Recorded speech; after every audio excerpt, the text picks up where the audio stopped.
the music? Can you cut the music? I'm so sorry. Has anybody seen Ben Wikler? He's the host of The Good Fight. I think he had his mic. Can you cue up his mic? I think he had his mic on him. Ben? Ben? Lauren Allen, is that you? Ben, where are you? I'm on the Good Fight blimp right now. You have a blimp? Well, technically it's a dirigible. What? Do you remember the 2012 London Olympics when James Bond jumped out of the helicopter with the Queen and came right into the opening ceremony? No? Yeah, that happened. It was awesome. And I was thinking about how that would be a really cool intro for the show, so I bought this dirigible and I went up, and I was thinking I would do that, but then I realized I've never actually skydived anywhere. So if you could ask everyone just to hang on for about an hour, and I will land the blimp, I'll get an Uber right over, it'll be great. No, absolutely not. You need to be here now. You were actually supposed to be here like 6 minutes ago. We're running late. I'm 15,000 feet above DC, Lauren Allen. Oh my God. I don't really have another option. There's probably a closer dirigible landing pad to the convention center than the one I took off from. No, Ben, you're gonna have to jump. I'm so sorry. We have to start right now. I have to jump? You have to jump. Oh my goodness. Jump, Ben. Okay. All right. Okay. I'm gonna do it. You can do this. Okay. Right? He can do this. All right. Here I go. I'm jumping. Oh my God. I'm going faster than I've ever gone before. I'm falling through the air. Are you okay? Look at that. There's a flock of bald eagles right there. I'm going to hit them. I got to get out of the way. Oh my God, and they're being chased by Dick Cheney's Predator drone as a symbol of the inability of the Republican Party to recognize the inextricably linked fates of humanity and the natural world. Ben? Okay. All right, I'm falling. I'm still okay. Lauren, where's the convention center? Are you serious? Ben, it's on 7. How do I find it? I didn't look on Google Earth first. Where? Oh my God, Ben. How can we? I'm getting closer. I think I'm about. What can we do?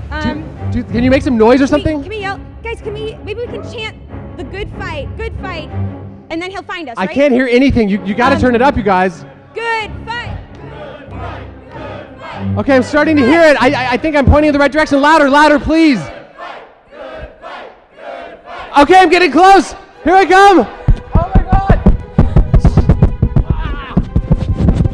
You guys, I think he landed. Ben? Ben, are you here? I just gotta adjust my cuffs here. Okay. Hey, everyone. I'm glad you made it. Thanks for guiding me into the landing here. Lauren Allen McCann. Ladies and gentlemen, executive producer of The Good Fight.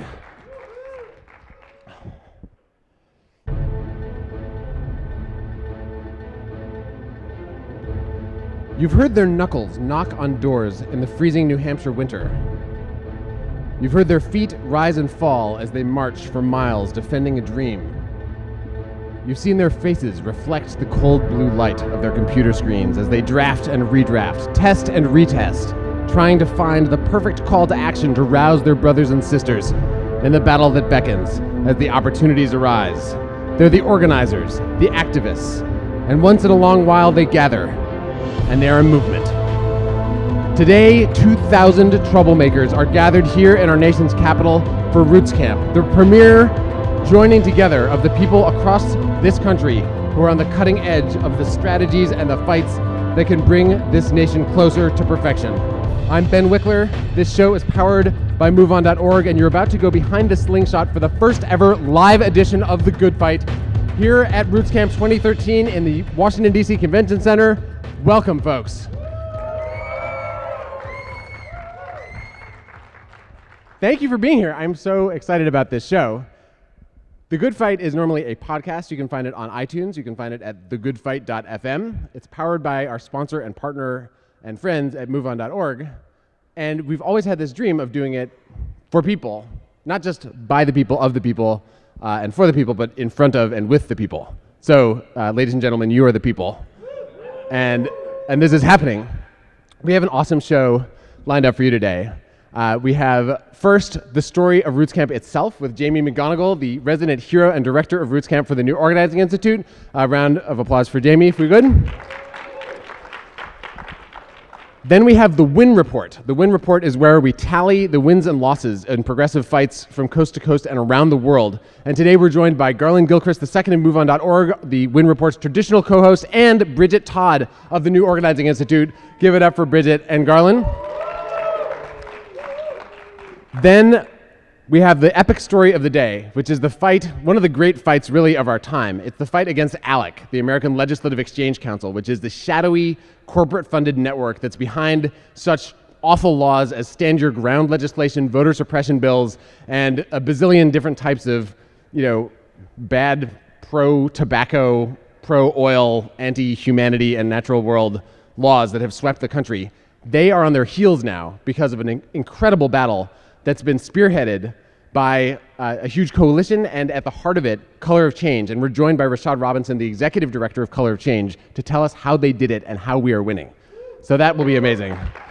Thank you to Rashad and the Color of Change team, Center for Media and Democracy, and Yellow Alioto from the network of states across the country that's working on this, have put something amazing together. So that's what's coming up.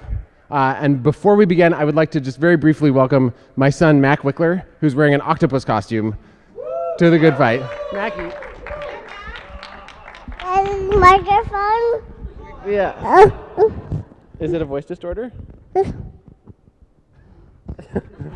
fight. Yes. The fights. The fights. All right, Mac Wikler, ladies and gentlemen, round of applause, please. A cracker. Yes. Thank you for joining us, Mackie. Mac is 2. Mackie's 2. Mackie's 2. And it's Good fight. good fight. Good fight. All right.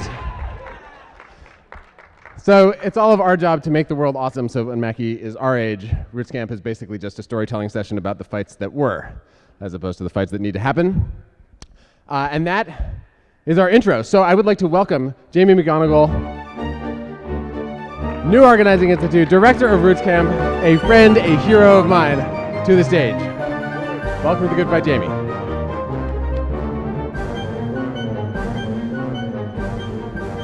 Very glad to be here. I'm glad that you're here too. So Jamie, what is this thing?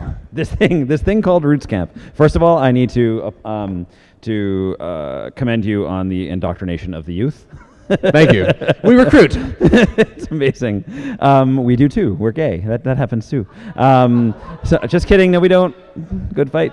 Rootscamp is this incredible convening, as you were saying, of this year 2,000 progressives from across the country who are fighting the good fight all across the country in every area possible. What I love most about Rootscamp is that you have people working in labor, you have people working in women's rights, you have people in the LGBTQ community, everyone coming together and sharing their best practices. That's, to me, what Rootscamp is about. To some, what Rootscamp is about is realizing they have a community that they didn't know they had. There was a young woman here, she's about 24 years old, last year, who came up to me and told me that she was really pushing for women's choice efforts in Kentucky. And that can obviously be a very tough fight and a very uphill fight. And she didn't realize there was anyone else, even from her region, that was doing similar work. Huh. So here she comes to Rootscamp and not only finds a few local folks who are doing the same work, but a national community of support. It is this extraordinary thing, especially if you live someplace other than like New York or DC or San Francisco or a few other places, right. Madison where I grew up. But for so many people across the country, they have very strongly held convictions and they think that they're alone. Yeah. They think that they're the only person who cares about stuff and wants to fight and change it. And finding that you're actually part of a big family, like the kind of familial feeling that you find here is just this revelation. And a part of what I want to do with the Good Fight actually is to help people who aren't here present physically right now to feel that love spreading from this room and this place, because we're all part of this movement together. Yeah, it's a pretty incredible experience to be here and to have the privilege to stand up in front of 2,000 folks who are doing such incredible world-changing work. and to see them smiling and to see them understanding and feeling all these same things together at the same time, and most importantly, sharing their best practices and saying, hey, we failed here, but we succeeded here, and this is why we failed, and this is why we succeeded, so we can take all that work and take it back to our own states, to our own communities, and make those changes on a local level, and then come back next year and share those best practices all over again. Another great thing I love about Roots Camp is that it's an on-conference. It's not, there's no set agenda when people get here, so anyone who wants to present something can. We have a policy that everyone can teach and everyone can learn and everyone should teach and learn. This is not just the so-called experts that you see on panels at every other conference. This is people who were first-time canvassers last year, leading sessions that are full of executive directors of national organizations. So to see that those people come together and have the stage to say the things they need to say and share their best practices, it makes us all able to do what we do better. It is. It's magic. I think life should be more like an unconference. Totally. Yeah. So we should Roots Campify the whole world. Done. I'm going to read a quote that I loved. It's on the Roots Camp website, which I recommend to people to visit. It says, the success of the Roots Camp helps, they said the Roots Camp. The success of Roots Camp helps explain the yawning digital divide between the two parties, meaning Democrats and Republicans. Roots Camp has served as a crash course in best practices for thousands of lefties. This is like after the 2012 elections when Romney was totally thrashed, and as the corporate manager who's supposed to know how to run these big companies had demonstrated a complete failure to have a clue how to run a campaign, reporters and media realized that all these people who've learned how to be amazing advocates and how to win things, they learned it right here. Yeah, what's interesting, there's a gentleman that is he works on the right, and he quote unquote infiltrated Roots Camp last year and tweeted about it a lot, and he led a session this year. We put it right up on the wall because I personally wanted to know what he had to say, and what's interesting to me is that he started out by saying that the right doesn't understand that our movement is not about the corporate dollars that you put in it. It's not, I'm misquoting entirely. It's not about the cash, it's about the people. Yeah. And that's not something I don't think that can be taught the way that you need to teach it to actually bring those people together. In the progressive community, we work from our hearts. We work because we know this is the right thing, and we just did a session on how to stay in the movement and how to, longevity. And it's really hard to do sometimes when 24/7 the work you do and the life you live at home is one that is based on who you are as a human being, essentially. Your fundamental values and your identity. Yeah, so that's what you spend, your 9-to-5 job doing, and then you come home and you can't put that away. You can't, anywhere else you work or a lot of other places you work, you can't just leave it on the shelf, go home, spend time with your kids and family. It's very different. You can't change the person you are fundamentally at the end of the day of work. Well, let me wrap by just asking, you're here for the first time as a married man at Roots Camp. Yeah, I am. Tell us the story of that. Thank you very much. So I was actually putting together a rally down in D.C. I lived in New York at the time, a rally to fight Don't Ask, Don't Tell. I was going to some gay bars and handing out flyers to get people to come to the rally. And a young man came up to me and he said, "You're not from here, are you?" And I said, "How can you tell?" And he said, "You're carrying a big gay Metro D.C. map." Which I was. It had little rainbow flags over all the gay bars. Actually gay. Actually a gay map. Yes. It was not having sex with men at the time, but anyway, he spent the rest of the night handing out flyers with me, and we spent the next year living long distance and doing that, and then we did a training. We did a LGBT new media boot camp training at NOI. The New Organizing Institute, and we didn't actually meet doing that training, which NOI would not like to think. They like to sell the story as we're an NOI couple, which we pretty much are. So anyway, now I put together Roots Camp. He's worked on it with me for 3 years in a row. He puts together the wall, which is our agenda. And I got to get in front of the crowd last year at this time and tell everyone my personal story, a lot of which I just told you. And this year I got to come back and say, now he put a ring on it. Yay! Yeah, it's pretty incredible. Awesome. With a shout out to Beyonce, who stole all our press yesterday by dropping an album. I know. But, you know, I think she would be here if she hadn't dropped her album yesterday. Absolutely. We had like 2 sessions about her, which is amazing. So, Beyonce, your marriage and the secret sauce for progressive victories across the country, all happening right here at Rootscamp. I love it. Jamie McGonigal, thank you so much for joining us today. Thank you, Ben Wikler. Jamie McGonigal, first time appearance on The Good Fight, twice a guest on The Flaming Sword of Justice, our predecessor program, and definitely a future friend of pretty much all of us and all the things that we care about.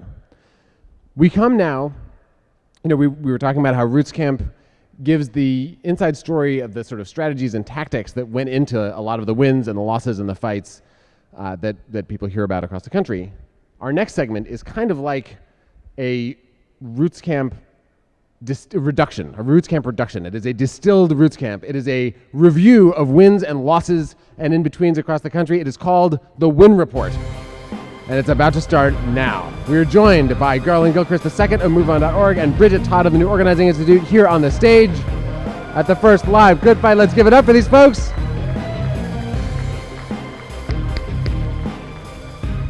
Thank you. Thanks for joining us.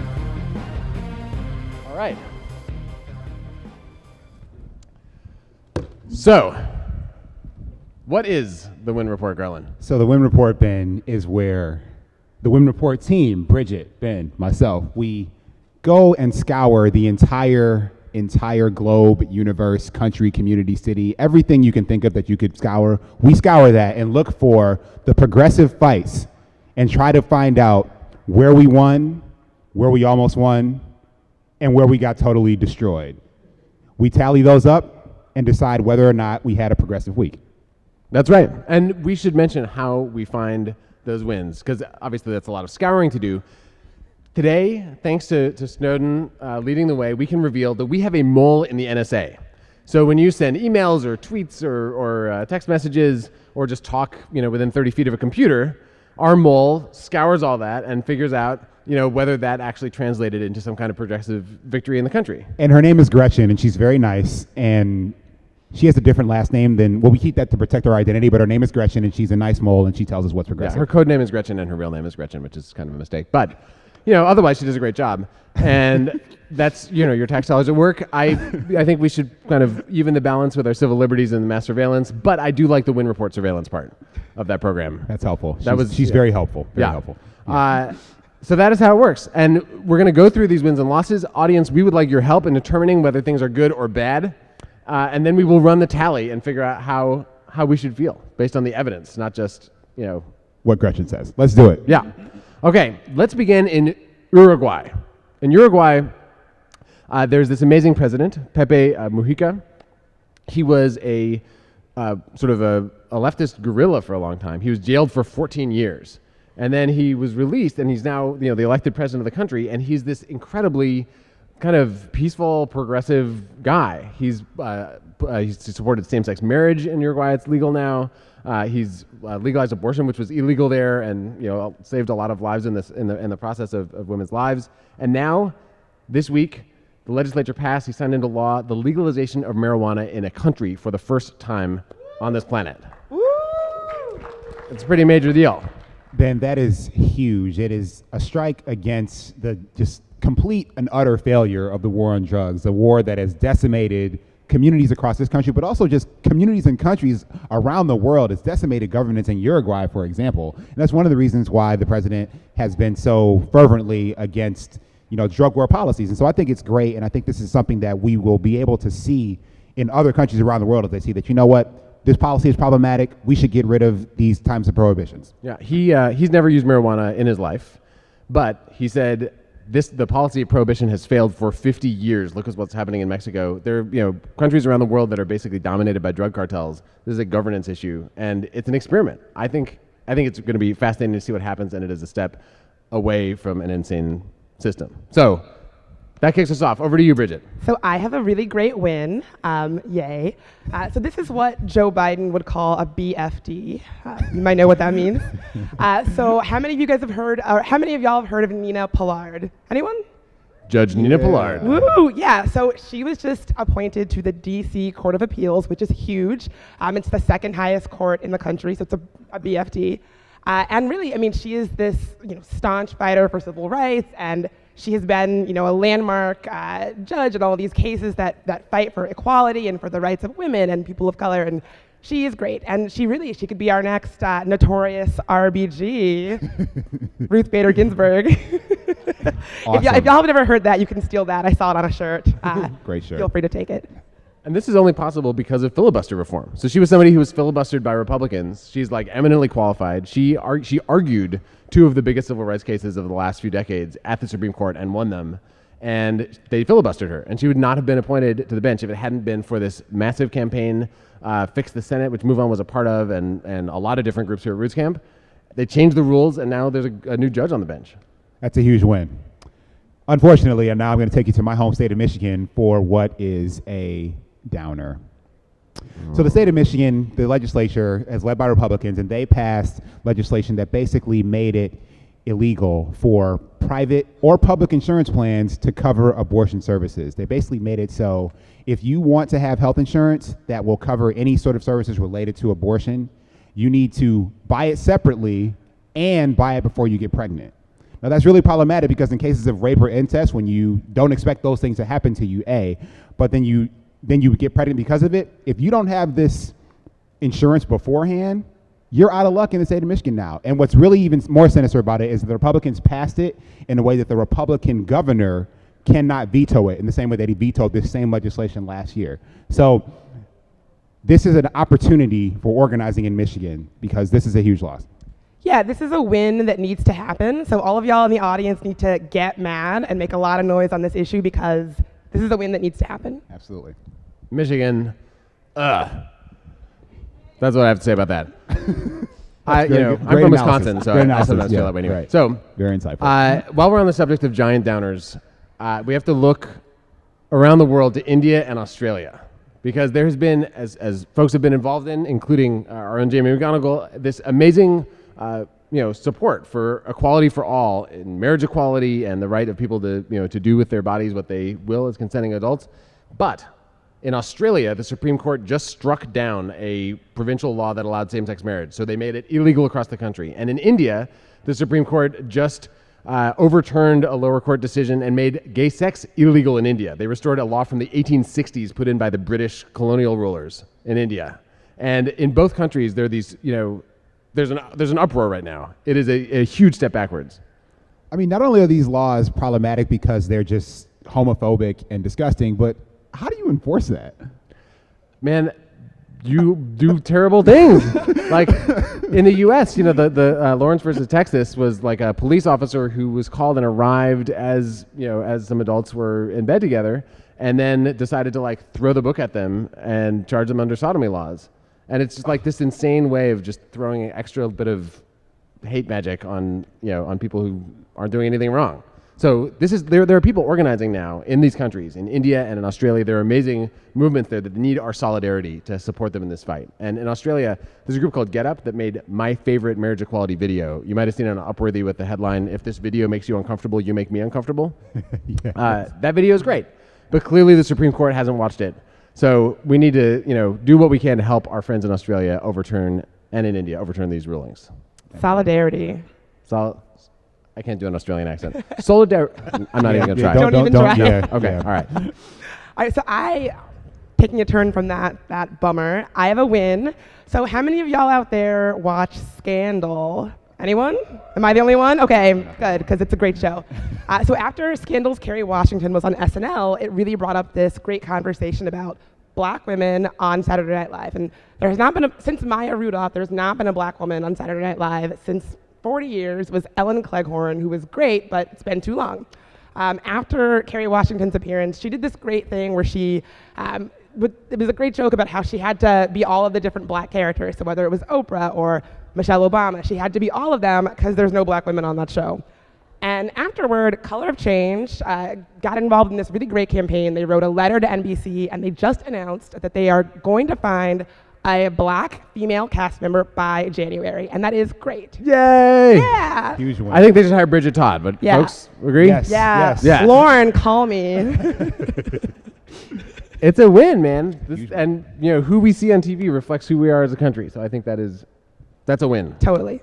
Absolutely. And so now I got to win because I want to be like Bridget and actually talk about wins. So in San Francisco, they have a law that basically bans plastic bags at the grocery store. Well, it doesn't ban them. It just says that if you want to get a plastic bag when you go to the store, you need to pay a little fee.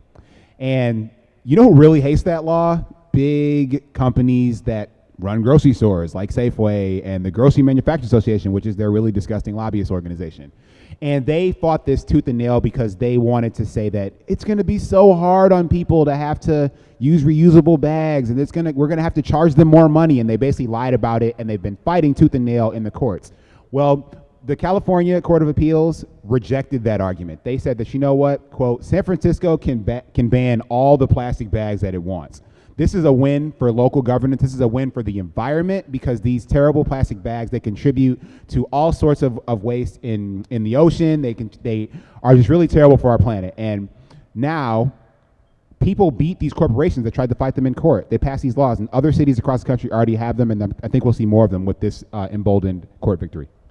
People talk about there being 5 continents or 6 continents if they forget Antarctica. There is a 7th continent in the Pacific called the Garbage Patch. It is a huge patch of plastic pollution that is basically plastic bags that have swept out into the sea and are killing massive amounts of wildlife. It is gross. And plastic bag bans are a way to fight back against it. I think it's awesome. Totally. I have one little nugget to tack on here. Our competitor, our would-be competitor in the broadcasting arena is something called Fox News Channel. And I know. Yeah. And they're jealous of the good fight and its amazing, beautiful audience, but they're plugging away. And Megyn Kelly just took over the 9 p.m. primetime spot on Fox News, moving Sean Hannity to 10 p.m. And she has come out swinging, attacking the diversity and beauty of real Christmas. This is something that she said on her program. And by the way, for all you kids watching at home, Santa just is white, but this person is just arguing. Santa just is white, she announced to kids. Now, Bridget, was Santa white when you were growing up? My Santa was a person of color. Garland, did you have a white Santa in your home? If a white Santa knocked on my door, he got turned away. My parents would have been very suspicious of white Santa. And the thing about Santa is that, Santa is actually your parents. I'm sorry to give this away, but not everyone has white parents. You know what I mean? She doesn't know that. She doesn't realize that. She thinks all parents are white, like her parents. I don't know, man. There's a war on Christmas being waged, and it is not from our side in this fight, I think. So that is a note of concern. It is time now for the tally. The tally. The tally. Nailed it. Beautiful. All right. Uruguay, first country in the world to legalize marijuana. Okay, folks, we need your help with this. We need you to say win or loss or boo if something is bad. Okay, so Uruguay. Win. Oh, Pallard, Supreme Court. Win. Michigan. This is the only time I'll ever let people boo Michigan. But India and Australia. That's a double boo. Bridget on Saturday Night Live, or someone who looks like her. Yes. San Francisco can ban all the plastic bags that it wants. Win. And Megyn Kelly declaring that Santa in all households for all time is a white person. Fail. So if you add that up, Gretchen has actually plugged this into the massive data centers that the NSA runs in Utah, and it looks like there are 4 wins, there are 4 losses. This is a tie week, a tipping point week. It is balanced right on the cusp, and all of you Roots campers and all of you listeners out there need to go out into the world and fight back so that we can have another progressive week next week instead of this ridiculous draw. Absolutely. Do it. Get to work. All right, folks. Bridget Todd, Garland Gilchrist II of MoveOn.org and New Organizing Institute in reverse respective order. Thank you for joining us for the Win Report. Thanks for having us.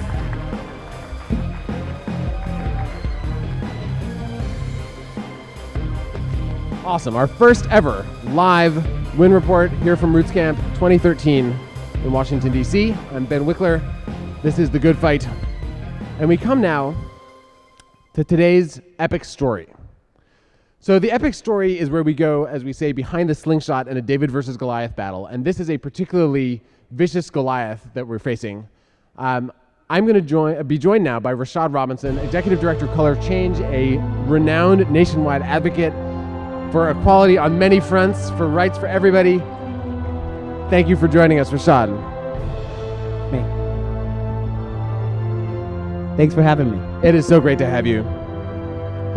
So, I heard about ALEC when I was a kid, actually.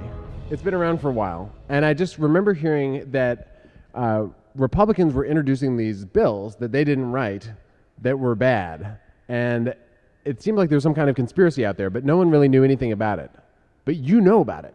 You know where these laws came from. So today's story, I should just say, is a story in 3 acts. The first act is ALEC's American Nightmare.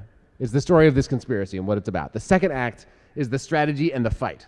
This is the amazing battle that's been waged. And the third act is one that everyone is hungry for. It is the taste of victory. A story about how we're actually pushing back against one of the most malign forces in American politics. So let's kick it off with Act 1. ALEC's American Nightmare. The story of the bad legislation factory. Rashad, what is ALEC? Why does it do what it does? And when will I stop using this voice? Over to you.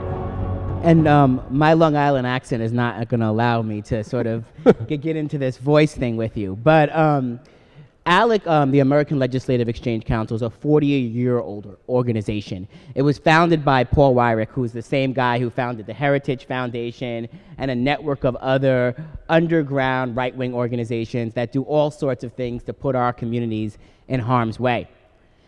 The unique sort of role that ALEC had was that they were sort of this place where corporations and state legislators came together to create what they called model legislation that they would pass. So like cute, beautiful, camera-friendly. Like Naomi Campbell, Tyra Banks, models. Except legislation. But legislation. And so they would create these laws and get them passed at the local level. They would bring these corporations and state legislators into rooms to sort of incubate what they thought were best practices, policies that sort of helped corporations achieve their goals. So Coca-Cola would be in the room with ALEC to pass what they called to sort of end what they called the discriminatory soda tax. Or the privatized prison industry would be in with ALEC to push for mandatory minimum legislation, or the Arizona immigration law. Or we would see, many of the biggest banks inside of ALEC pushing for all sorts of financial policy or deregulation that would put our communities in harm's way. And so they were doing this for 40 years. Over the last 10 years, really, ALEC got really successful in passing these laws. And we saw even in some places, like in Florida, where a state legislator introduced the ALEC bill and didn't even take the ALEC heading off the top of the page. And so it was really this sort of underground pipeline where corporations put their money into ALEC, then ALEC sort of pushes it to state legislators, and then these state legislators go into state houses and don't disclose that they're working with ALEC, that ALEC has written these laws, and they pass all sorts of laws on a wide range of issues. You know, model legislation can be nice if it's pro-public interest, and there's like good advocates and think tanks that say, wouldn't it be great if you passed a bill that required that confessions be videotaped when in police interrogations? Things like that are fine, but this is like not people trying to figure out how to serve the public. This is companies saying this will help our bottom line. Is that right? Do I understand that right? So our problem in and of itself is not model legislation, right? State legislatures all around the country are oftentimes part-time. In many states, state legislators work, very few days out of the year and make a really small salary. And so the idea that they're going to be creating a whole lot of laws that are going to sort of move their state forward, is probably going to be a bit challenging. And so the idea that there are entities that help create these laws, we don't necessarily have a problem. Yeah. The challenge was the secrecy of ALEC by bringing these corporations and these state legislators into back rooms that were not public, where media was not invited, where they were spending a whole lot of money. not disclosing sort of these relationships when they went back to the states to pass these laws is really the problem. Circumventing sort of democracy, circumventing our elections, really circumventing what people expect out of the folks that they send to their state capitals to do the people's business. So where did Alec's money come from? It came from these corporations. So these corporations, as well as some of our biggest foes, like the Koch brothers and others, they, 98% of Alec's money came from corporations, and many of them public-facing, the Walmarts, Coca-Colas, Crafts of the world. Tobacco companies? Tobacco companies, a lot of utilities and bank companies, a lot of organizations in the food industry. You know, Alec would consistently create new lines of work to sort of tap into new industries, and so they would started seeing their work around privatized prisons go down, and so they started working with the bail bonds industry and the industry that sort of produces surveillance equipment like bracelets and others. So they would start saying, well, we don't want people in prison forever, but we want to extend probation and paroles now so that we can actually make money off of surveillance. And so there was all of these things that they were doing were really both in the interest of growing and advancing Alec, but advancing an agenda that was about corporate control of our democracy and our lives. And so which side were you supporting or opposing them then? So we were opposing. That would have been really awkward. Yes. Okay. I mean, Color of Change is the only national civil rights organization, national black civil rights organization that doesn't take corporate money. And so as an organization that does not take corporate money, we've made a real decision as an organization to hold corporations and political leaders accountable, having both of these sort of twin sort of accountability levers as part of our theory of change, of that in order to really shift and change the way that black folks and their allies of all races get to experience this world, we need to hold these sort of both of these powerful entities accountable. Folks in the audience, does that seem like a good idea? Holding corporations and politicians accountable? Okay, I think you have the people on your side on this one then Rashad. That's good. That's good to know. It's good to know. So how did Alec get into the voter suppression game? So, Alec got into the voter suppression game because, many of their corporations needed to change the voting pool, right? If as we looked at this past election, the rising American electorate, the coalition of black folks and brown folks and young people and senior citizens and women that elected and re-elected Obama, this coalition really had the potential to make huge changes on a wide range of issues, from economic policy to criminal justice policy, all the things that Alec feared. And so, if you're not going to necessarily stop these folks from being born, right? We need to stop them from voting. And so Alec, or you could realize that maybe you should pass laws that support their interests. Or you could also support stand your ground laws as well, probably in Alec's cases as well. And so to the extent that Alec really was looking at how do we create, and this is not new for Alec, right? Paul Weyrich, who founded it, famously said, 34 years ago that he didn't want everyone to vote, that elections were not about making sure everyone voted. This is an organization that has believed in voter suppression for decades. But they were, passing these laws all around the state, all around the country, really intended on reducing the folks that could show up to the polls. Okay. So that is the Alec's American Nightmare. That is this shadowy group that's introducing these bills financed by corporations to advance a right-wing corporate dominant agenda, and it's bad. And now, thankfully, someone is standing up against them. So we move to part 2 of this story, Act 2, the strategy and the fight. Because this is not just a tale of woe. This is not just like the 4 unhappy entries in today's Win Report. This is a story of a battle that is actually working. And against this group that had 97%, 98% corporate cash in the truckloads, came this organization that probably had slightly fewer truckloads of cash, but maybe more actual people involved. How do you come into this picture? So we came into this picture as we were seeing these voter ID laws pop up around the country. And we were trying to think about, what do we do as an organization that cares about black folks and their allies voting? What do we do to stop these voter ID laws? And we started meeting with many of our allies, the Advancement Project, CAP, many organizations that had been sort of writing or researching or working to push back against voter ID laws. And we realized very quickly that there was no theory of change on pushing back against these laws politically, right? For instance, as an organization with nearly 900,000 members at the time, black folks and their allies, we were sort of in this position like, these Tea Party legislators and governors weren't going to necessarily listen to a bunch of black folks upset about voter ID laws. They had passed those laws, Like, right? I'm from Wisconsin, and it's totally controlled by Republicans right now, like Michigan, and the Republican legislators do not care if people mass in the streets and protest them. Yes. They're delighted. So we were sort of like, well, the sort of like, moment to movement sort of action holding political leaders is not going to work for us. It's not the lever that we can pull. And so then we started researching, how do these laws get in place in the first place? And all the kind of fingers started pointing at ALEC and the 26 states that sort of ALEC had moved these laws into place. And we started researching ALEC. And we had not spent a lot of time working on ALEC. Color of Change at the time was about 5-6 staff people. We had some really solid victories in sort of corporate accountability, the Glenn Beck campaign and others. But Can I just say, yes. Color of Change helped get Lou Dobbs and Glenn Beck off the air. Folks, if you can recognize, it's an extraordinary thing.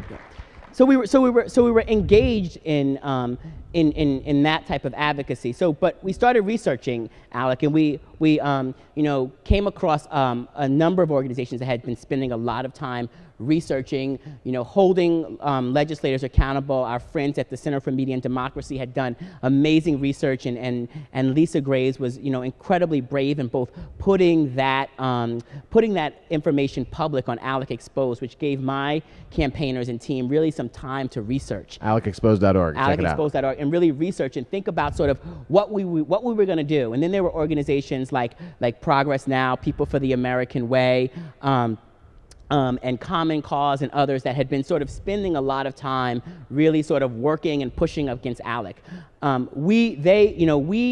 We decided that our angle was going to be the corporations. This is where we had a lot of success. 98% of ALEC's money comes from corporations. So these corporations who every single day came to black folks and say, buy our products, use our services, were now putting their money into this vehicle that was preventing black people from being able to vote.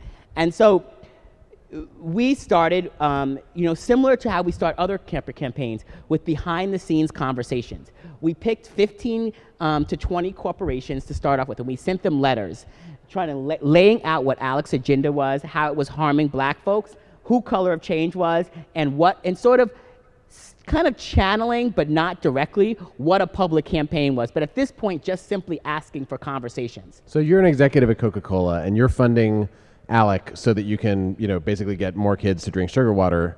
And then you get a letter from a civil rights group saying, hey, you're also funding voter suppression. Would you like to talk to us about that? Yes.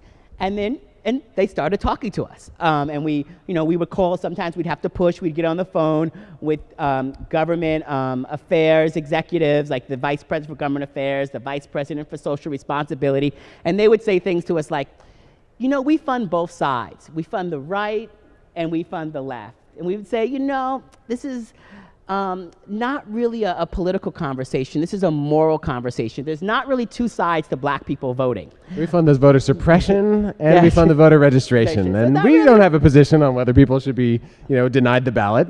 Yeah. And then they would, the next call would generally end with they would bring some sort of senior level black person inside of their corporation. They would get them on the phone, and I would tell stories about voting with my grandfather, and they would tell stories about voting with their grandfather. And I remember right before Thanksgiving, I was on the phone with the guy from Kraft, and I was like, black folks like macaroni and cheese, and a public campaign could not be really good right about now. And we had many of those conversations, like conversations with Coca-Cola, where we'd say, an organization that has 900,000 folks, might have a good number in Atlanta, where you're public. Where both Coca-Cola is and where they fund Civil Rights Museum, and that this could be tricky for you all. Just letting you know. Just letting you know. And so we had these back and forth behind the scenes conversations while we publicly had a conversation with our members about corporate funded voter suppression. At the time, we did not name any corporations. We simply started sort of doing base building and power building with our members, trying to get folks engaged and trying to collect folks that we could move up the ladder of engagement. Organizations like Credo and others joined us in sort of bringing their members into the fold. And so we built a base of about 100,000 people who were wanting to take action on stopping corporate-funded voter suppression before we ever started naming corporations. And the news, like AP and others did stories, and they kept saying, well, which corporations? And we're like, well, we want to have a behind-the-scenes conversation with these corporations. We don't want when we go public for the corporations to say, oh, we didn't know, it was a rogue executive, we didn't really know what ALEC was. By the time we went public, we wanted to have a series of back and forth communication where these corporations knew what ALEC was, and they had made a political and business decision to support voter suppression over standing with black folks and their allies. Or they could do the right thing. You gave them all the time in the world to stop funding ALEC before they were publicly shamed. And some of them did. You know, Pepsi called us and said, you know what? We're educated now, and we're out. And yes. Yeah. They said we're out. And so, you know, when Pepsi says they're out and their biggest competitor says they're not, that might be a good lever for the next steps in the campaign. Yeah. So, well, let's jump in, I guess. Let's jump into part 3 of this story. Yeah.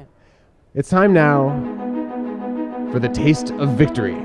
The groundwork has been laid, the conversations have been had, the executives have been educated, the public has been engaged. Tens of thousands, hundreds of thousands of people know now that voter suppression isn't just a Republican agenda, it is a corporate-funded initiative introducing these bills into states across the country, and you're about to go public. Yeah. What happened next? What happened next was tragedy. It was bad, and it was the tragedy in Sanford, Florida.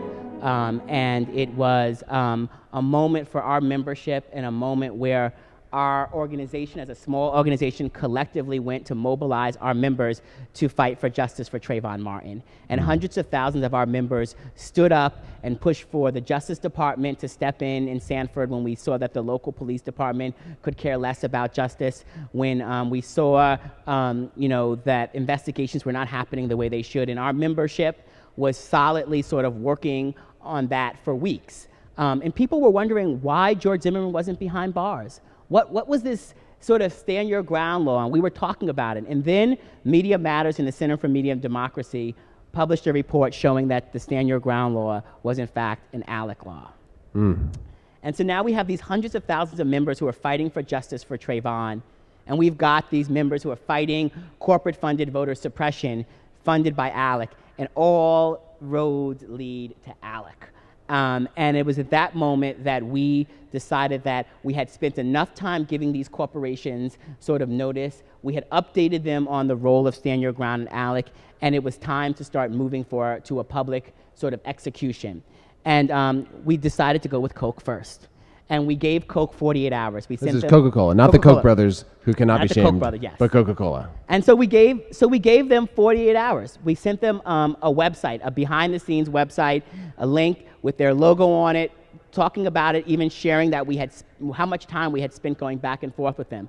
And we said we would go public both to the media and start having our members call. And Coca-Cola ignored us. The 48 hours passed, and we started hitting send. And 5 hours later, Coca-Cola called us and said that they were leaving ALEC and to please stop having our members call them. Folks, that is extraordinary. That after they resisted for so long, that they turned on a dime when the pressure started really coming. You know, I think one of the powers, the pieces of this that's really important, and we'll talk about this as we close, is that the importance of both the behind the scenes and the public conversation. Giving folks inside of Coca-Cola who may have been on our side enough time to build up power, to be able to push and push against the forces inside the corporation that may not have been on our side. That the first contact they got from us was not a public outreach, but they had a lot of time. And so by the time we actually went public and they saw, in fact, that we would go public, the folks inside the corporation who I think could have been on our side were supported now by folks on the outside who were actually pushing. And so That sort of is a strategic lever that I think is really important. It's been important for us in Glenn Beck and other campaigns as well. Yeah, so often, people think of like a target government or corporation or office or whatever as being one entity, but it's actually all these corporations are people, my friends, and there's all these different people that often disagree, and you want to support your allies in winning the internal argument, and they need you to be pushing from the outside so that they have a leg to stand on. Absolutely. And so after we went after Coke, there was momentum, and so we started. So we wanted the domino effect. We never wanted to lay out a bunch of corporations. We knew that if we could sort of push energy at individual corporations, also playing industries off of each other, we could start creating enough domino effect where other corporations, seeing the writing on the wall, would leave without us having to even go after them. Color of Change, was a much smaller organization at the time, and still a very, very small organization. How many people do you have now? Right now, we have 18 staffers. How many people does Coca-Cola have? I don't even know. It has. I think it has 100,000 in Africa alone, which means more Stealing than 100,000 water. total. Yeah. Yes.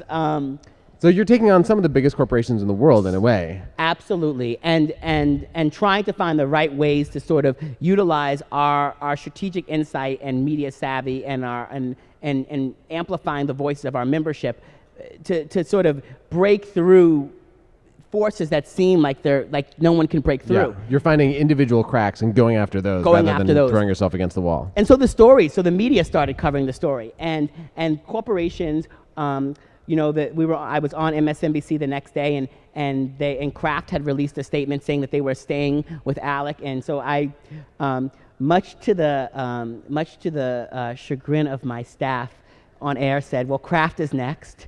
And my staff is watching now, trying to now put together the next outreach on Kraft, which wasn't the decision. But before we could get it out the next morning, Kraft decided that they were going to leave. So maybe there was a rogue executive there. Over the course of the next couple of weeks, along with our allies, the Center for Media and Democracy, People for the American Way, Progress Now, Common Cause, Credo, and then other organizations who started joining in. The Color of Change membership in particular led sort of the push at the corporations, pushing corporation after corporation to leave. We used a number of different levers, not just phone calls, but showing up to shareholders meetings with our union friends, raising money online to run radio ads when corporations would not leave, and running them sort of around their offices and then in key places around the country. We had some issues though, right? We got a call from a very high-placed lobbyist for McDonald's saying that we had messed up, that the Center for Media and Democracy and Color of Change had bad information, and that we were attacking McDonald's, and that they had left Alec a year before, and that that she hated to tell me this, but it was going to be really bad for our campaign, and they had just let the media know. And I was like, ugh, that's really, really bad, that you shouldn't have let the media know before you called me, because I'm sitting here looking at this letter from McDonald's from 2 weeks ago defending their relationship with Alec from their chief global diversity officer. It's actually on their stationery. Let me send it to you. And so sent it to her, and then McDonald's had to actually officially leave Alec, even though they thought they had left a year ago. That's amazing. And that's also the power of having that behind the scenes, those behind the scenes conversations and that back and forth. How many corporations, fell in this period? So in this period right here, we were at about 15 corporations when Alec decided they were gonna stop working on voter suppression and gun laws. That they said that they were going to get out of that business and they were going to end those committees, and they had hoped that was going to stop the coalition. And our message at Color of Change was that Alec essentially went out into the water and spilt a bunch of oil. And then they said, well, you know what? Now that we're caught, we're not going to spill any more oil, but we're not going to clean it up. And so people were going to be heading into election with these voter ID laws. People are still living in communities with these stand your ground laws that Alec had put in place. And these model bills that they wrote were still going to be used by state legislators. It wasn't like they were going to pull back all the paper from everyone, and the paper wasn't going to exist with the model laws on them. So to the extent that they had already done their damage, they were not off the hook. And certainly the corporations that were, coming for black folks' money by day, but taking away our vote and making us safe by night were not sort of off the hook either. And those corporations had to still make a decision. Do we stand with ALEC, or do we stand with a customer base that we've spent a lot of money cultivating and building over the years? And what do they choose? So what do you like? So So you make that decision. They try to like pull back. They try to get pull- out of this fight, and you're like, no, this fight is still on. This You fight started is- this thing, and you're corporations continue to leave. And all through this process, Alex said that the coalition that was working on this wasn't successful. They said that we'd overstated the numbers of corporations that had left. They said that that they weren't in financial distress, even as Roll Call reported that they had to close down their DC office and move out to Virginia to some smaller space. They kept saying that over and over again, but we recently had a story coming out of The Guardian that is very clear in terms of the impact on ALEC. A $1.4 million, potentially even upwards of $2 million budget shortfall, a hole in their budget in terms of like a third of their budget. A third of their budget or more. And this is by their own documents. And we know from just our experience with them that their own documents are never tell and paint the full story of both their sort of impact in putting people in harm's way or the impact of our campaign. They've lost hundreds and hundreds, upwards of 300 state legislators. They've lost upwards of 100 corporations by their own documents. We were only thinking they were somewhere between 50 or 60. Wow. So there were more than double the number of corporations that you thought you'd gotten to leave left ALEC. They didn't want to touch them. And they've created a sort of this list of corporations that they wanted to go back to called Prodigal Son Project, which they didn't spell correctly. But but they created this project to sort of go back to these corporations and say, come back to ALEC. It was so great before when Color of Change was going after you. Maybe you want one more dance. And we've, with our allies and coalition partners, sent out letters to these corporations, letting them know that Color of Change is still around, and still ready to hit send, still ready to mobilize, still ready to push. And if these corporations still have a choice, they have every right to join in with ALEC. We made a strategic choice. Many of our partners did amazing work, like protesting with ALEC and really going after ALEC. We made a choice where we consistently said, ALEC can do whatever it wants. We know what ALEC stands in terms of issues impacting black folks and our allies. We know that they would rather support policies that put our community in harm's way than uplift our community, and we get that. The question always is for these corporations who come into our communities and say, buy our products and use their services, where are you at? What is the choice that you're gonna make? And so for us, that was really sort of one of the key areas where sort of we really put our energy, and we've continued to say that. And so, as we sent out that letter, the phones at Color of Change were going off, and the emails were coming back from corporations saying, no, just so you know, we're not going back. You could call us directly. You don't have to send us letters. So they're scared off. This is, it's such a huge thing. This is this kind of Koch brother and corporate funded shadowy right-wing network that was having this bigger and bigger influence on states across the country is now actually on the run, on its heels, because of a people-powered movement that's stood on principle and went where the money was, challenged these supporters of it. That's really an extraordinary shift in where the power lies. It's an extraordinary shift. It's an extraordinary shift for communities believing that they have the power to push back when powerful forces pass laws or put things on the table that are going to impact them in negative ways, that they believe that they can organize and push back and hold powerful entities, much bigger entities, accountable, and being able to have moments for us as progressives, for us as people in this movement, where we can stand up against the powerful forces, the Goliaths of the world, and say, not today. Not today will you pass laws behind closed doors, in secret, that put our communities in harm's way. We will shine a light on it. We'll organize. We'll push back. And you will have to make a decision about where you stand and what your principles truly are. Man, that is an epic story, you guys. Round of applause for Rashad Robinson and Color of Change. It really is, so many people marched in huge numbers against these laws in different states around the country. So there were so many protests, and they went, with totally like full hearts and pretty clear eyes. They thought, these are our elected officials. They need to be responsive to us as constituents, and the elected officials did not listen to them. And now we know, because of this Guardian expose, that some of these elected officials had sworn fealty oaths to ALEC, saying that they were going to promote ALEC's interests as their first priority. That's who they were allegiant to. And I think the thing that's incumbent on all of us as activists is to learn from this about choosing your target and choosing where the power actually operates, because then and figuring out what your leverage is, because you moved a mountain with this thing. And absolutely, and I think some of the long-term impacts for us is that we have a shorthand, right, in terms of certain type of laws, corporate-funded laws that don't come from the people. We now have an ALEC shorthand around these laws to both push back and open up new space. The work that our friends, at Progress Now and others did specifically on the legislative piece and pushing legislators out is tremendous, right? Because, legislators, some of these legislators, especially in sort of the culture that we live in our state governments and our national government, where there's so few moderates, where we're so polarized, forcing and pushing so many to leave ALEC and realizing that it wasn't in their best interest to be associated is also tremendous. And being able to use sort of the kind of pop cultural significance of a corporate campaign, right? The Coca-Colas and the Walmarts and these big companies saying, we are not going to be associated with voter ID laws.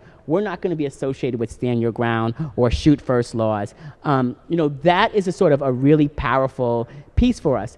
And I think the other piece is that, this fight is not over. Yes. Right? We will continue. ALEC has an agenda for 2014 in our states. And we've got work to do to both push back against that agenda, but also use this moment to pivot and push for the aspirational policies that we want to see in our communities, to utilize sort of what this moment means, not just to fight back and win, but to push forward more aspirational policies that not just keep our communities out of harm's way, but give our communities the type of support economically within their communities from a policing and criminal justice space that makes for a better life. So let's wrap with one call to action. What can people do right now who are listening to this, who are here in this hall at Rootscamp in 2013? What can people do to take action on this fight? Yeah. So, we push back against ALEC, but these folks still are working, and they've still worked to trying to pull new corporations in. And so, we still need folks to join this effort, to join the campaign, so that as we continue to push levers and ask people to call corporations, to show up to targets, to go to shareholders meetings, to take over Facebook pages, all of those things requires a base. Having an organized constituency of black folks and allies of all races was key, I think the most significant piece to this campaign. And so we need you to join us. And you can ask your friends, your family, your neighbors through social media to join us. And the easiest way probably here is through our short code. And you can text ALEC to 225568. Maybe we can repeat that back to me, right? 225568? 225568. And you're going to text ALEC, and that will be how you can both join the campaign and push others to join this campaign. To push back against this organization, but also to give us the strength and the people power that will allow us to push for the things that we want in the states as well. Awesome. And Google, Facebook, and Yelp have just joined ALEC. So this fight goes on, and we got to push back. Absolutely. 225568.